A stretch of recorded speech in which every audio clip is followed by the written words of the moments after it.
Bonjour à tous. Aujourd'hui, nous nous retrouvons pour la troisième partie des outils de sélection. Donc, je vais ouvrir tout de suite Photoshop. Voici. Donc, aujourd'hui, nous allons voir donc l'outil de sélection rapide ainsi que l'outil baguette magique. Donc, qui sont les deux derniers outils à voir en plus de ce qu'on a vu dans les précédents tutos, c'est-à-dire les outils de sélection rectangle et ellipse. Les outils lasso polygonal et magnétique, et donc là, aujourd'hui, sélection rapide et baguette magique. Donc, je vais ouvrir un premier fichier pour commencer. Donc, je vais prendre ce fichier-là avec des formes simples. Donc, c'est des ronds noirs sur fond blanc, donc rien d'exceptionnel. Donc, je vais commencer avec l'outil baguette magique. Donc, la baguette magique, comment elle se présente? Tout simplement, qui va nous servir à sélectionner des plages de couleurs en indiquant des tolérances. Donc on va sélectionner, donc il y a différents paramètres qu'on peut activer ou désactiver en fonction de ce qu'on veut faire. Donc on a toujours nos fameuses options, donc nouvelle sélection, ajouter à la sélection, donc ici nouvelle sélection, ajouter à la sélection, soustraire de la sélection et intersection de la sélection. Là, on voit dans cette partie-là, on a tolérance, lissage, pixel contigu et échantillonner tous les tags. Donc là, on va commencer. Je vais vous présenter donc la baguette magique avec pixel contigu. À quoi ça correspond? C'est-à-dire qu'on va cliquer sur une zone de couleur, sur une couleur qu'on veut sélectionner, et tout ce qui sera dans les pixels de cette couleur-là, avec une certaine tolérance qui ici est réglée à 50, sera sélectionné. C'est-à-dire tout ce qui se touche, toutes les couleurs qui se touchent qui correspondent à ça. Donc je vais vous faire la démonstration, je vais cliquer sur un premier rond. Et là, vous voyez, il ne m'a pris qu'un seul des ronds. Alors que les autres, ici, sont de la même couleur pourtant. Mais vu que j'ai cliqué pixel contigu, il ne prend que à partir du moment où il y a des pixels qui se touchent de la même couleur. Donc je les sélectionne, toujours le fameux CTRL-D pour désélectionner. Et donc, si je désactive pixel contigu ici, donc c'est activé, je le désactive, je vais cliquer et là il va me sélectionner tous les ronds de la même couleur. Voilà, vous voyez.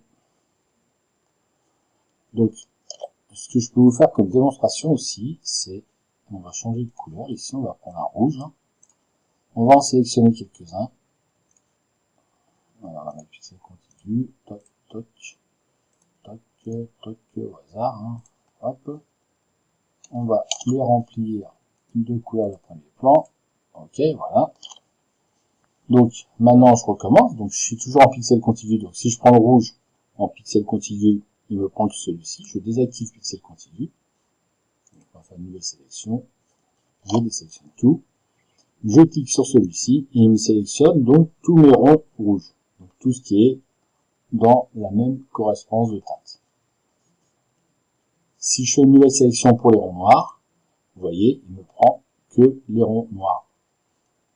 Même chose, excusez-moi, avec le fond blanc. Le fond blanc, c'est un fond, car c'est une couleur quand même. Donc si je clique dessus, vous voyez, il me prend que le blanc.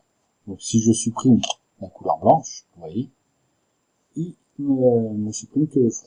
Hop, je le remets. Hop, et voilà. Donc ça, c'est pour la baguette magique. Donc si, par exemple, ici, je vais prendre cette couleur-là en premier plan. Je vais tracer pour vous faire voir le coup des pixels contigus, pour vous le démontrer quand même. Hop, donc là, je mets ça, je mets ça, je mets ça. Hop, on va faire un petit circuit comme ça. Toc et toc.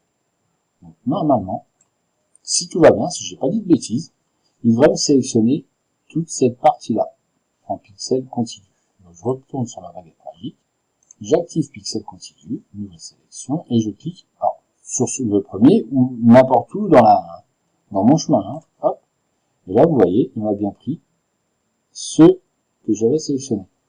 Et comme vous pouvez le voir, donc si j'agrandis un peu, ma sélection, elle n'est pas tout à fait juste. Pourquoi? Parce que c'est par rapport à ma tolérance.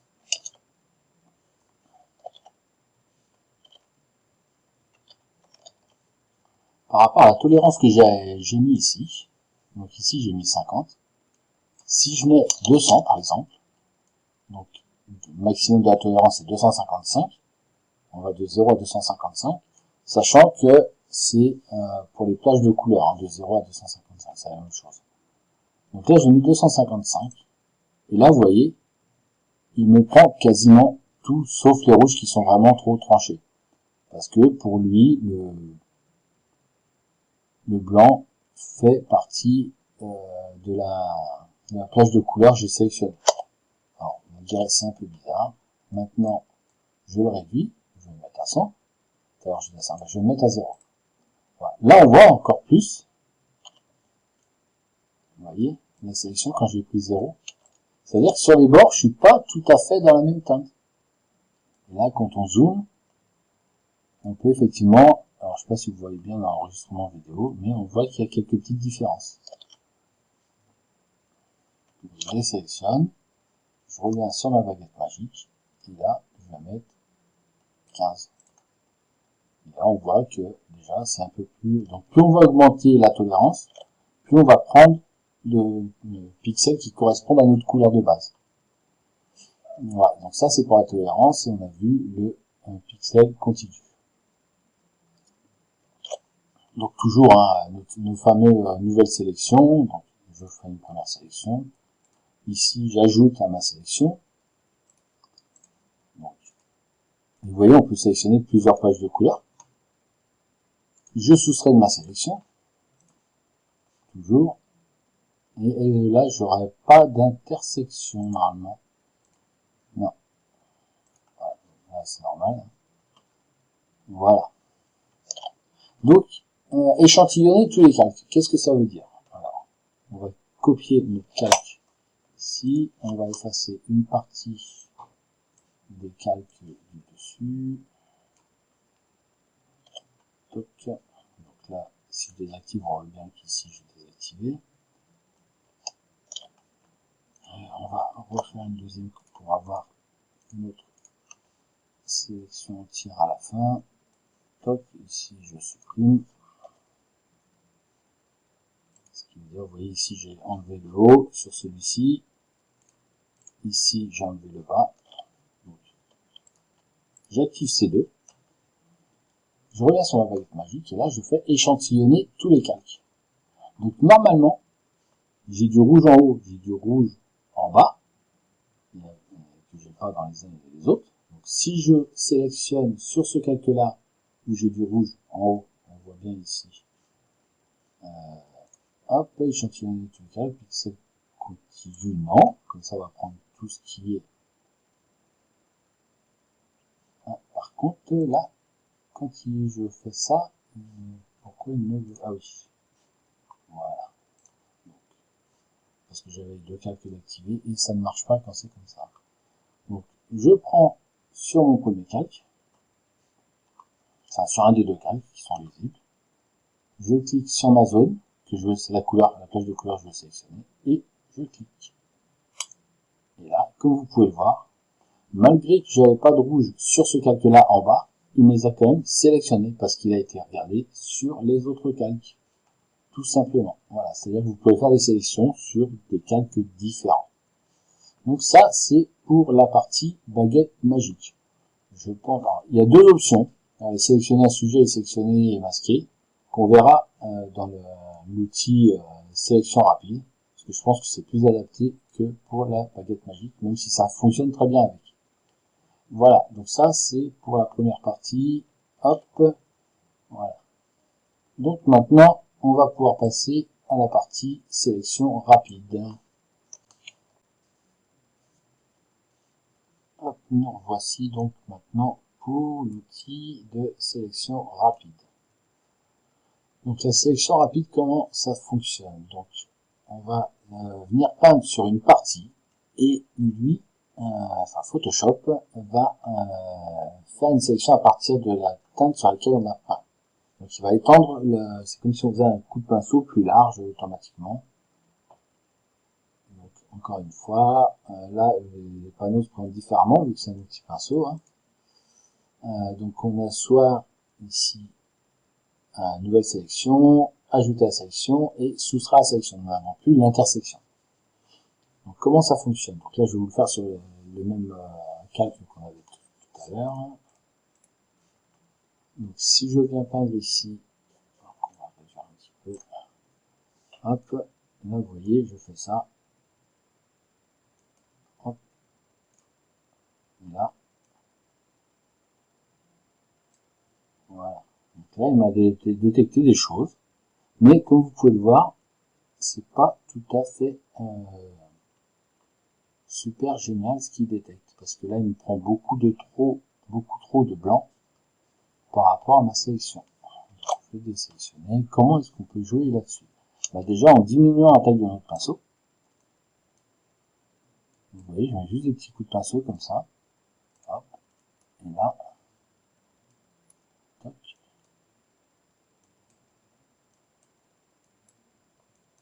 Tout simplement, là, on va venir jouer sur notre sélection avec la taille de notre pinceau.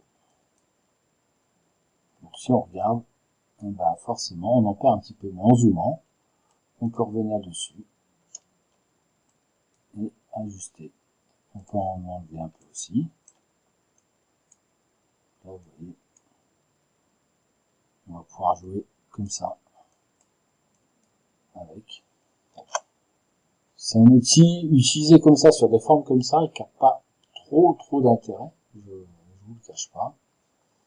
Maintenant, son avantage à cet outil, c'est sur des formes un peu plus complexes, comme un portrait. Donc je vais ouvrir une photo que j'ai faite avec mon iPhone. Hop, comme ça je vais le fermer. Et je vais ouvrir une photo de moi, faite avec mon iPhone. Ah ouais.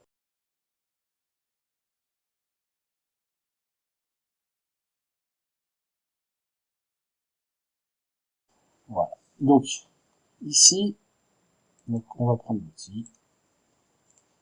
Et on va commencer, on va grossir un petit peu, vu qu'il y a de la place, il y a de quoi faire. Et là, vous allez voir, je vais faire, hop. Et là, vous avez vu, je me suis très peu éloigné. Et tout de suite, il commence à me détecter le visage. Toc. Voilà. Voilà. Ah, là, j'étais trop loin. Donc, on revient là. Là, on en rajoute. Vous voyez, c'est juste comme si on mettait des petits coups de pinceau pour sélectionner. Alors, forcément, encore une fois, ça joue sur la quantité de contraste qu'on a entre notre fond et le sujet qu'on veut sélectionner. Et aussi sur la taille du pinceau qu'on utilise. Vous voyez, j'ai réduit la taille de mon pinceau, ça va un peu mieux.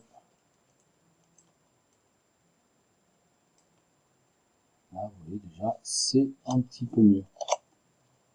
Donc, juste en peignant sur une zone, mais il va détecter les zones qui correspondent à ce qu'on a peint. Donc, il va étendre la sélection automatiquement. Mais, moi, ce qui m'intéresse dans cet outil-là, et je ne vous l'ai pas encore fait voir tout à l'heure, c'est sélectionner un sujet.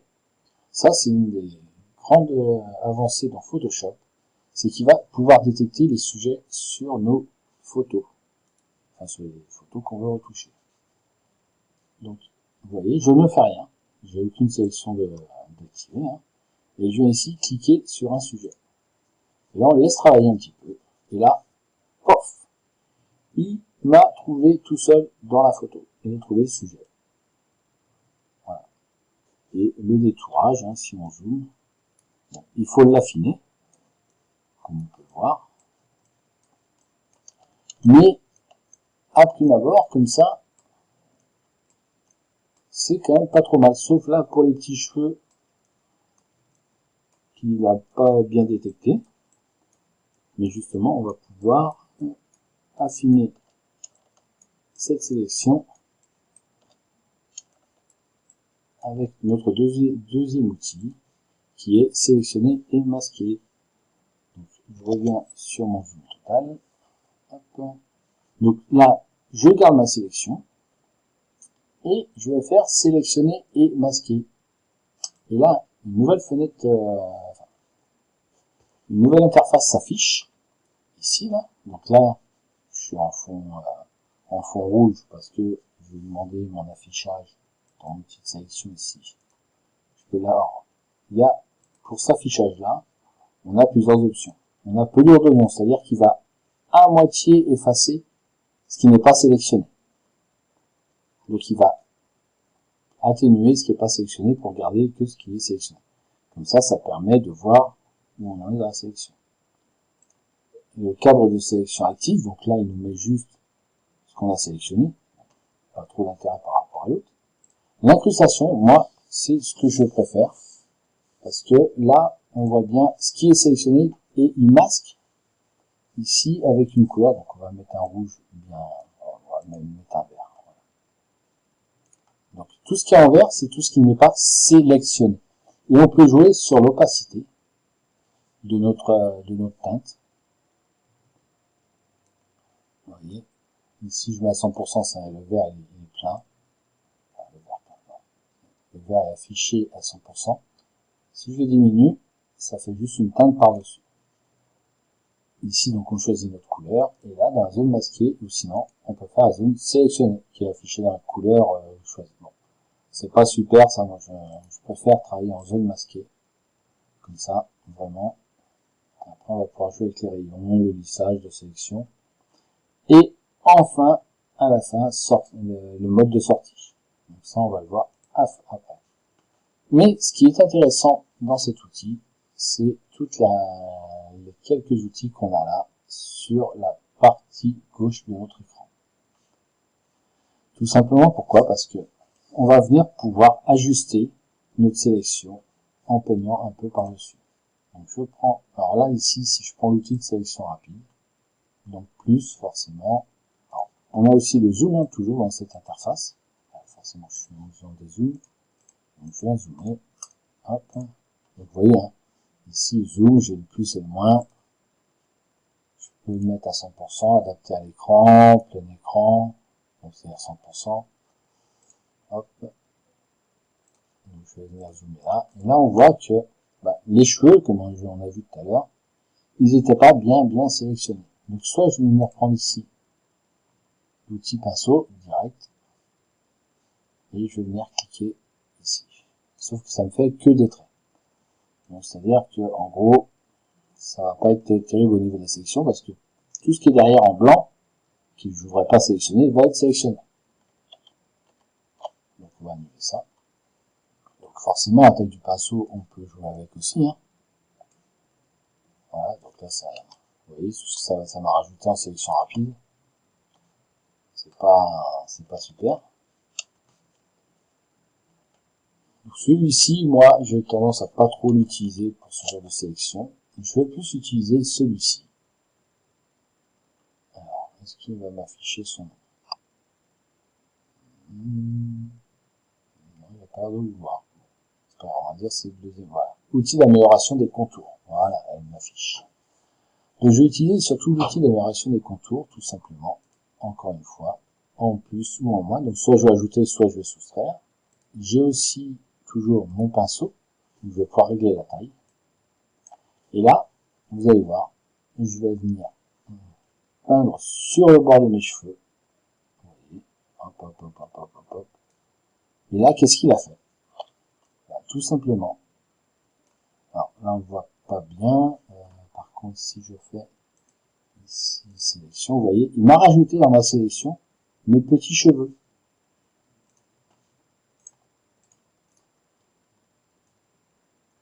Je fais CTRL Z, là vous voyez tout est vert.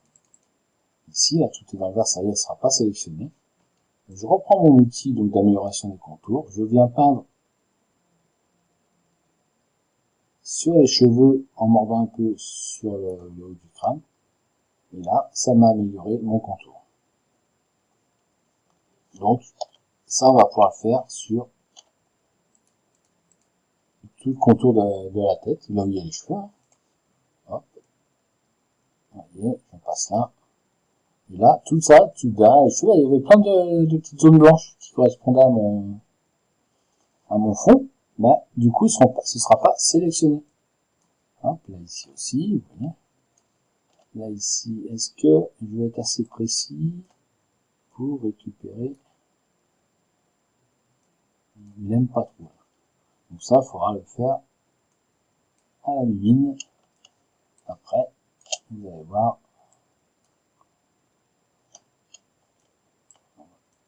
Un peu, hop. Voilà. Et voilà. Donc là aussi, on voit qu'il y a un petit défaut, mais c'est pas grave. Parce que là, pour ce genre de petit défaut qui est assez large, on va pouvoir venir peindre comme ça. On ne l'a pas mis. Ça va être l'outil pinceau brut. Si je fais plus, voilà. Là, vous voyez, je viens rajouter à ma sélection, comme si je peignais avec un pinceau, juste pour sélectionner ce que je veux.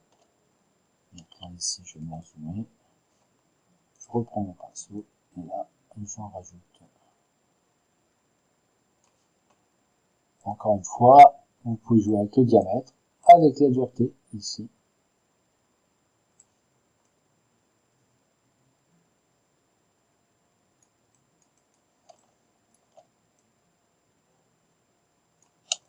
Là, hop, voilà.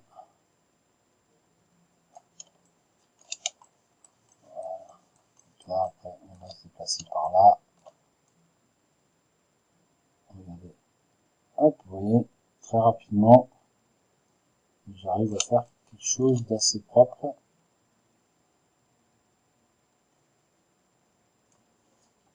Voilà, donc là, on va dire que j'ai fini ma sélection. On peut vérifier ici. Donc là, on voit qu'il y a un petit défaut. Donc l'avantage de passer d'un mode à un autre, c'est qu'on va pouvoir corriger au fur et à mesure. Donc là, on a aussi un outil de lasso, l'outil lasso ou lasso polygonal, justement. On va venir soustraire de la sélection, donc ça, on n'en veut pas. Non, je dis soustraire. Soustraire, c'est celui-ci, donc avec le petit moins, comme vous pouvez voir, hop. Et là, vous voyez, on va corriger tous les petits défauts.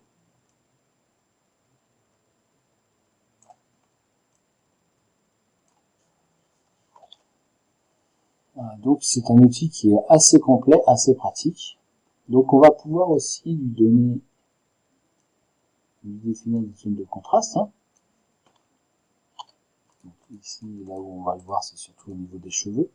Donc si je laisse mon contraste à 0, est-ce que ça change quelque chose? Donc là, je suis à 0. On va se focaliser sur cette zone-là. On va l'augmenter à 50.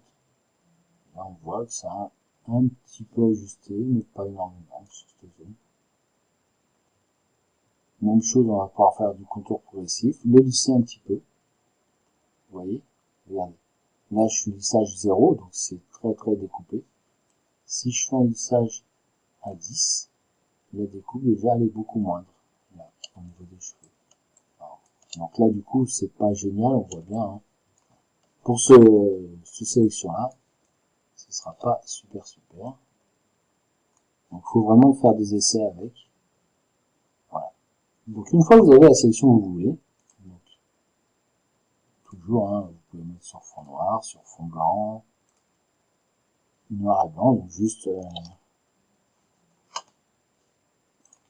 donc là tout ce qui est en blanc c'est ce qui est sélectionné, tout ce qui est noir c'est ce qui n'est pas sélectionné, donc on voit bien hein, il y a pas mal de petits défauts hein.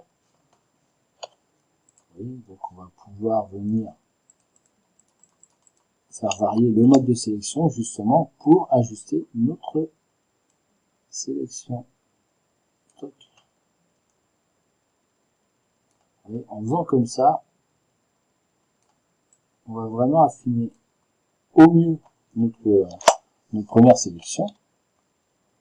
Donc la même chose hein, ici, ça m'étonnerait que ce soit mes cheveux là. Donc toc, je viens soustraire. Et voilà. Donc là, il me semblerait que j'ai une sélection quand même qui est pas trop mal. Ou sinon sur 4. Donc là, on garde juste notre sélection et on arrive derrière.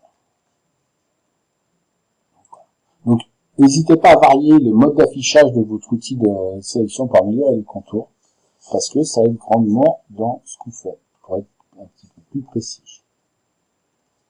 Et donc, une fois qu'on a fait notre sélection comme on la voulait, ben ici on va faire sortir vers.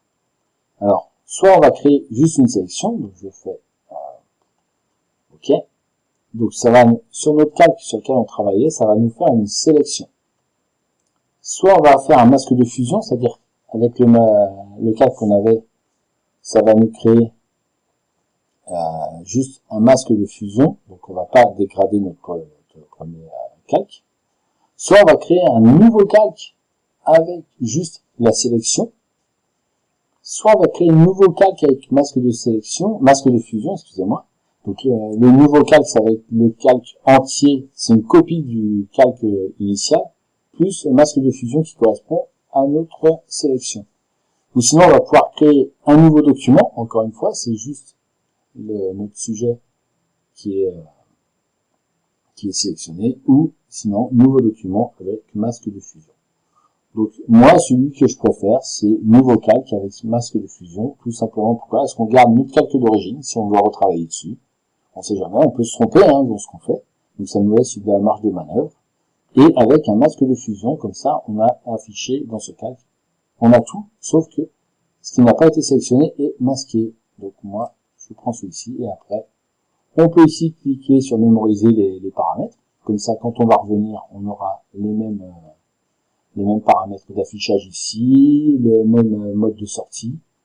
Et donc, je fais OK.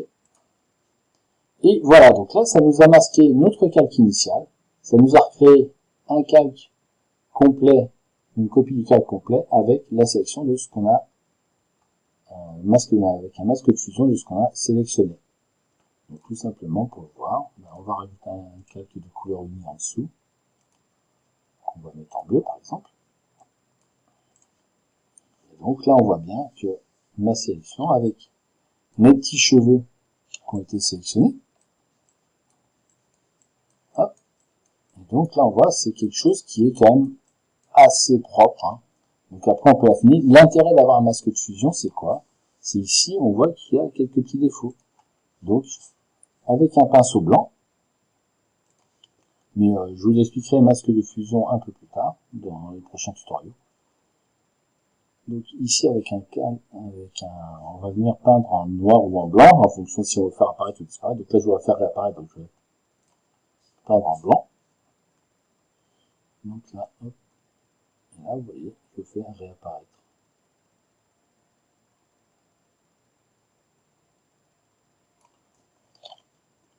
Et là ça fait un peu plus naturel. Même chose ici, là vous voyez c'est un peu estompé, donc on peut venir aussi faire réapparaître un petit peu.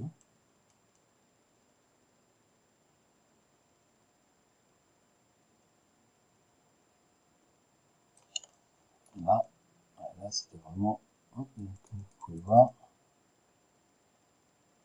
ça demande un petit peu de travail. Donc là et si vous débordez, bah c'est pas grave, vous retenez en noir par dessus, et hop.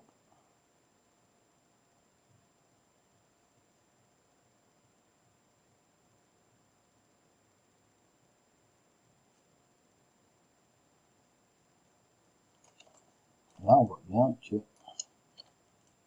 ici on manque un peu. Et voilà. Et voilà, donc là on a notre sélection qui est quasi parfaite. Voilà pour les deux outils que je voulais vous présenter aujourd'hui, donc l'outil sélection rapide et l'outil baguette magique. Encore une fois, je vous invite à vous abonner à la chaîne et à poser vos questions et surtout n'hésitez pas à faire tout plein d'essais. Photoshop est un outil génial mais avec beaucoup de possibilités à découvrir, donc n'hésitez pas.